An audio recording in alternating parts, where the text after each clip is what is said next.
విజయవాడలోని శాప్ కార్యాలయంలో విజిలెన్స్ అధికారుల తనిఖీలు చేపట్టారు. గత ప్రభుత్వం చేపట్టిన ఆడుదాం ఆంధ్ర కార్యక్రమంపై విచారణ చేపట్టారు.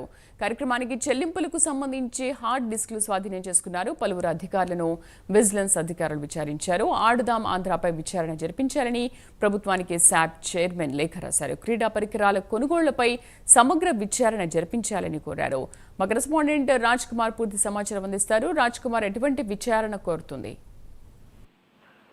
శ్రీదేవి, ముఖ్యంగా గత వైఎస్ఆర్ కాంగ్రెస్ పార్టీ హయాంలో ఏదైతే ఆడుదాం ఆంధ్ర పేరుతో పూర్తిగా కూడా నిరుపయోగమైనటువంటి కిట్లను అటు ఎవరైతే ఆడుదాం ఆంధ్ర పేరుతో రిజిస్టర్ చేసుకున్నటువంటి ఎవరైతే క్రీడాకారులు ఉన్నారో వారికి అందించడంతో పాటు దాదాపుగా 120 కోట్ల వరకు అవినీతి జరిగిందనేటువంటి ఒక ప్రధానమైనటువంటి ఆరోపణ గతంలో కూడా పెద్ద ఎత్తున చేసినటువంటి పరిస్థితి. ఎప్పుడైతే కూటమి ప్రభుత్వం మాత్రం దీనిపైన సమగ్రమైనటువంటి విచారణ జరుపుతాము అని అన్నటువంటి నేపథ్యంలో పూర్తిగా కూడా దానిపైన ప్రత్యేకమైనటువంటి దృష్టి సాధించినట్టు కూడా తెలుస్తోంది. తాజాగా నిన్న ఉదయం 11 గంటలటువంటి సమయంలో శాప్ అధికారులు ఉన్నటువంటి కార్యాలయంలో పూర్తిగా కూడా విజిలెన్స్ అధికారులు దాడులు నిర్వహించినట్లు కూడా తెలుస్తా ఉంది. దీనికి సంబంధించి కూడా పెద్ద ఎత్తున హార్డ్ డిస్క్లు అదేవిధంగా కొన్ని కీలకమైనటువంటి డాక్యుమెంట్స్ కూడా స్వాధీనం చేసుకున్నట్లు కూడా తెలుస్తుంది. ఈ క్రమంలో కూడా పూర్తిగా కూడా అసలు ఆడుదాం ఆంధ్ర పేరుతో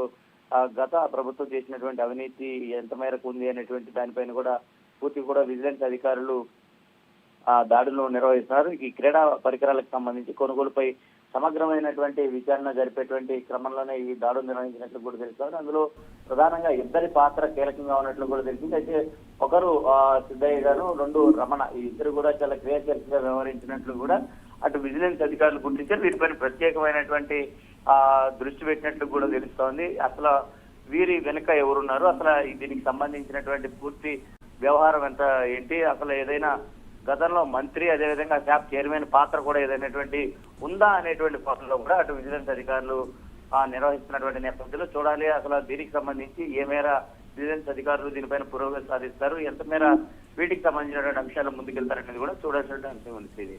right Raj Kumar, thank you.